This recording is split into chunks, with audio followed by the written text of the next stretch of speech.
what the law is, just as the advisors to Donald Trump know what the law is. And they are, as you say, they are disregarding it. I mean, the fact is that you cannot know that someone is or is not part of any particular gang unless they have some process to say, I am or am not. Otherwise, honestly, they could say you're a member of the gang, right? Probably will. Right?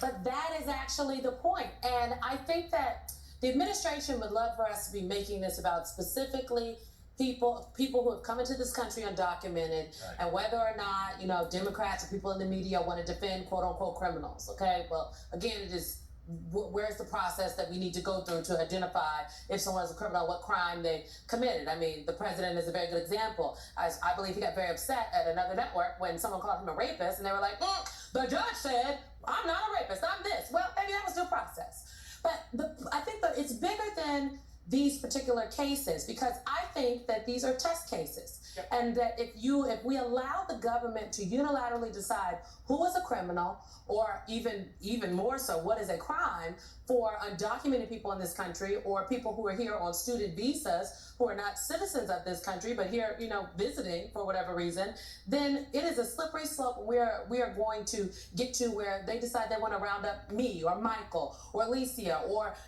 Joe Smith off the street because they don't like what they said at a protest, or what they tweeted at the president. What we say at this table. That's exactly right. And everybody watching this needs to understand that if you allow the government to say who is and is not covered by some act, whether it's an act that allows them removal from the country, an act that allows people to be in prison, whatever it is, if the government gets to decide that without any process that challenges it, without any ability to proclaim your innocence, without any ability to put on some defense, then there's no one who's safe.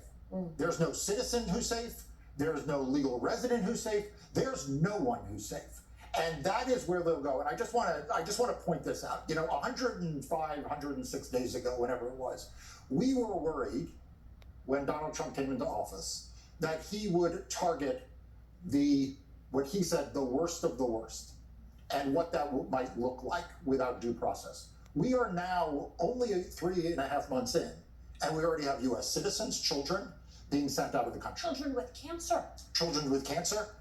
People who are being sent out of the country in violation of court orders. And so everybody needs to wake up. We're only 100 days in, and this is how far the goalposts have moved.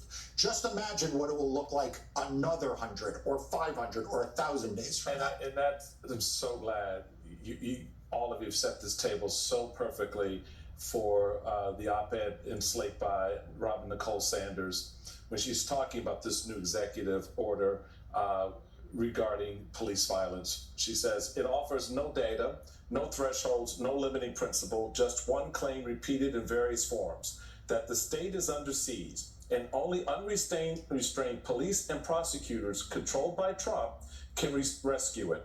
Joined with Trump's newly extorted pledges of legal service from the country's most powerful firms, this order does more than expand state power. It unleashes one of Trumpism's core doctrines on the public. A police state sanctified, weaponized by law, upheld by lawyers who mistake resume lines for moral courage, and placed entirely under the command of a man who bends the system to his will and answers only to himself. That's the next 100 days.